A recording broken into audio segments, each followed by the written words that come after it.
박지영 씨와 이지혜 씨만큼 절친한 관계가 트로트계에도 있는데요. 장윤정 씨가요. 와, 이분 때문에 눈물을 펑펑 흘렸다는데 대체 누굽니까? 최정화 기자님. 네, 가요계에서 장군으로 불리는 장윤정 씨의 눈물을 쏙 뺀 주인공 바로 트로트 가수 김양입니다. 허허. 네, 이 김양 같은 경우는 신인 시절에 장윤정 씨와 함께 알게 된 사이인데요. 네. 장윤정 씨의 나이가 그러니까 80년생이고 김양은 79년생이에요. 그런데 두 사람이 그냥 친구를 맺기로 하고 이후로 10년 동안 우정을 다져오고 있거든요. 네. 이렇게 친한 만큼 에피소드도 많습니다. 네. 김양이 이렇게 얘기를 하는데요.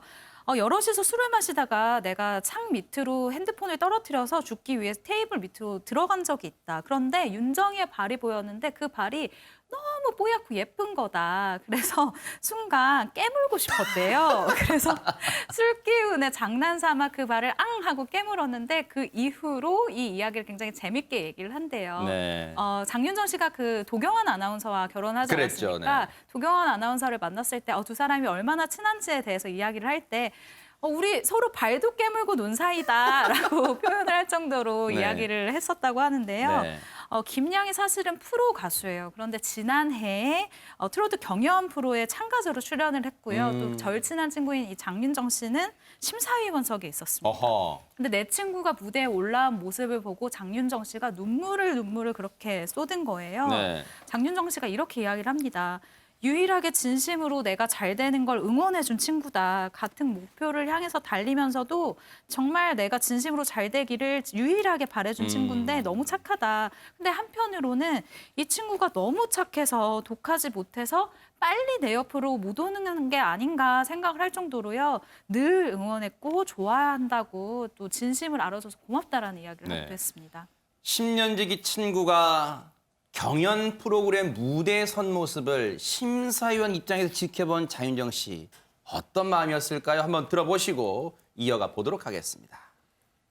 5년도 훨씬 넘을 수 있을 것 같고요. 근데 저보다는 아무튼 훨씬 선배님인데 제가 데뷔하고 조금 괜찮은 신인이 나왔다. 그래서 그 선배님이지만 그때 제일 잘 나갔던 장윤정, 박현빈 씨하고 같이 이제 무대를 설 수 있는 일들이 많이 있다 보니까 많이 마주치게 되고 그러면서 친구가 된 거예요.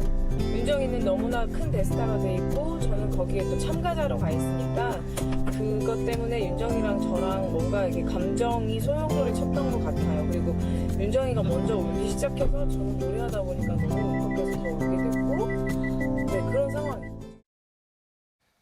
그 순간 두 사람의 심정이 정말 복잡 미묘했던 것 같습니다. 예, 정말 만감이 교차했던 것 같습니다. 장윤정 씨는 절친했던 친구인데 나는 지금 레전드 마스터로 심사위원석에 앉아있고 내 친구는 저기서 나의 심사를, 내 점수 판정을 받아야 되는 도전자 입장으로 밑에 있고 네. 그 자체가 너무나 지금 북받쳐서 네. 눈물이 펑펑 오열을 할 정도로 많이 났다고 하는데 네. 장윤정 씨가 나도 모르겠어 주책이야. 아이 낳고 눈물이 많아졌나 봐. 네. 그런 식으로 말을 하기도 했는데 네. 그만큼 김양 씨에 대해서 마음속에 좀 네. 걱정하는 마음이라든가 네. 그런 게 많으니까 눈물이 쏟아졌을 것 같고 네. 그런데 이제 김양 씨는 그렇게 장윤정 씨가 응원을 했음에도 불구하고 안타깝게 최종 7인의 당시 오디션에서 네. 들지 못하고 탈락을 했거든요. 아하. 그러나 장윤정 씨의 눈물에 힘입어 눈물 버프. 네. 그때 눈물이 굉장히 화제가 됐거든요. 네. 그래서 많은 분들이 그 장면을 본 거예요. 아하. 그 이후에 김양 씨에 대해서 행사 섭외가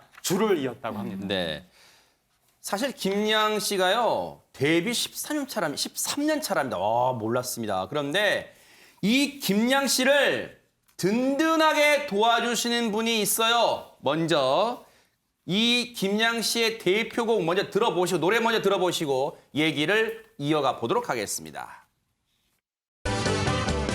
우지 마라 우지 마라 사랑이란 다 그런 거다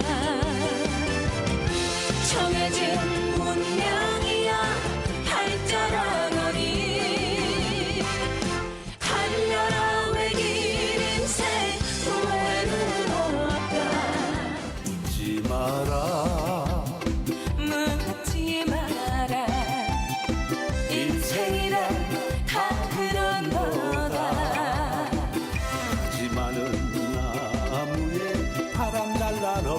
말아라. 묻지 마라 묻지를 말아라. 아니 송대관 씨가 갑자기 왜 나옵니까, 박성배 변호사님? 송대관 씨가 김양 씨의 든든한 조력자이기 때문입니다. 어허. 김양 씨가 지난 2006년 송대관 씨가 주최한 오디션을 통해서 트로트 가수로 데뷔를 합니다. 그래요? 200대 1의 경쟁률을 뚫고 2년간의 준비 기간을 거쳐서 데뷔 앨범 우지마라를 발표한 것인데 당시에 독특한 노래 스타일로 트로트계의 샛별로 떠오릅니다. 송대관 씨는 김양 씨에 대해서 태진아로 치면 아들 이루와 같은 존재다라면서 애정을 드러내고 있는데요. 네. 실제로 자신이 선물 받은 곡 우지마라를 신인 가수에게 선뜻 내준 겁니다. 그리고 첫 앨범 녹음 디렉팅을 송대관 씨가 도맡아 하게 됐다는데 향한 씨는 나와 태진아 씨가 같이 우지마라 백코러스를 했다. 사실 우리가 신인 가수 백코러스 할 군번이 아닌데 라면서 김양을 향한 애정을 드러내기도 했습니다. 다른 사람도 아니고 트로트계의 정말 거목인 송대관 씨가 도와준다니까 든든하겠습니다. 최단미 변호사님. 네, 일단 김양 씨는 송대관 선생님은 스승이자 가요계의 아버지다 이렇게 표현을 하고요. 어허. 송대관 씨도 노래 부를 때 실력이 대단해서 정을 많이 들였다라고 하는데 네. 아버지라고 하는 이유가 저 김양이라는 이름도 송대관 씨가 지어줬다고 해요. 처음엔 어색했는데 지금은 좋았다라고 하고 또 저 우지마라 뮤비에도 송대관 씨가 직접 또 나와주셨다고 하니까 네. 얼마나 애정을 가졌는지 알 수 있습니다.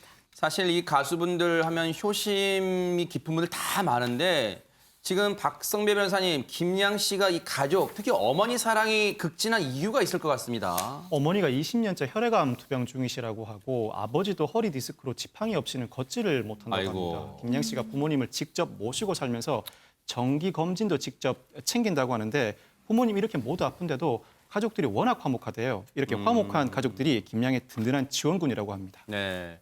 사실은 근데 최정화 기자님 어려울 때 무명 시절에는 사실 얼마나 힘들었을까요? 보통 우리는 무명 시절 없이 바로 반짝 바로 그냥 하루아침에 뜨는 줄 알고 있잖아요. 그렇죠. 아까 본인이 얘기할 때도 박현빈, 장윤정과 함께 무대를 설 정도라고 하니까 저희는 당연히 돈을 많이 벌었을 거라고 생각을 하는데 회사에서 월급을 받는 시스템이었대요. 일본 아하. 엔터테인먼트가 약간 이런 시스템을 갖고 있는데요. 이런저런 앨범에 들어가는 투자 비용을 다 제하고 나니까 회사나 자기나 뭐 가져가는 돈이 많지 않았던 거죠. 그래서 8년 동안이나 월급을 100만 원으로 동결해서 아이고. 생활을 했는데 그럼에도 불구하고 가수의 길은 포기할 수 없었다라고 한대요. 네. 근데도 이마저도 3년 정도는 월 70만 원 정도밖에 못 받았었던 상황이거든요. 네. 앨범 여러 개를 사실은 실패를 했었고 약 10년간의 무려 10년간의 공백기가 있었고 당연히 금전적으로 힘들었는데 아이고. 정말 이 열정 대단하다고 봅니다. 가수의 길을 포기할 수가 없어서 그러니까요. 한 달에 30만 원, 40만 원으로 생활을 한 적도 세상에. 있었다고 합니다. 노래도 잘하고 따뜻한 심성을 가진 효녀 김양 씨 앞으로의 발전 뉴스파이터가 기원해 보도록 하겠습니다.